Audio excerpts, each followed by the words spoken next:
সম্মানিত সিলেটবাসী, আসসালামু আলাইকুম রহমতুল্লাহ বারাকাত। আমাদের সিলেটে অনেক প্রবলেম দেখা দিয়েছে। তার মধ্যে বৃষ্টি হইলে রাস্তায় পানি, তারপর রাস্তায় ময়লা আবর্জনা, তারপর বিভিন্ন খাল যেগুলো আছে খালের মধ্যে পলিথিন, এগুলো আমাদেরকে খেয়াল রাখতে হবে কিভাবে এগুলো থেকে আমরা উদ্ধার হতে পারি। ইদানিং ছিনতাই বেশি বেড়ে গেছে, মহিলাদেরকেও ছিনতাই করে নিয়ে যাচ্ছে। অনেক ভিডিও ফুটেজ আমরা দেখেছি, কিন্তু বিচার তো দেখলাম না।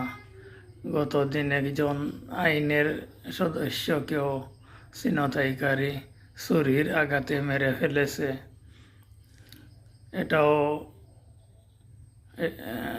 এটার বিচার তো খুব তাড়াতাড়ি হওয়ার প্রয়োজন ছিল। এটার বিচার ক্রস ফায়ারের মাধ্যমে শেষ করা উচিত ছিল, কিন্তু জানি না এটার বিচার করতে কতদিন লাগবে। যাই হোক, আমাদের আইন শৃঙ্খলার লোকজন বর্তমানে নিরাপদ নয়। আমি বলবো যে আপনারা নিরাপদ থাকার চেষ্টা করবেন। প্রয়োজনে সবসময় পিস্তল রেডি রাখবেন, সবসময় ইমার্জেন্সি মুহূর্তে গুলি করবেন।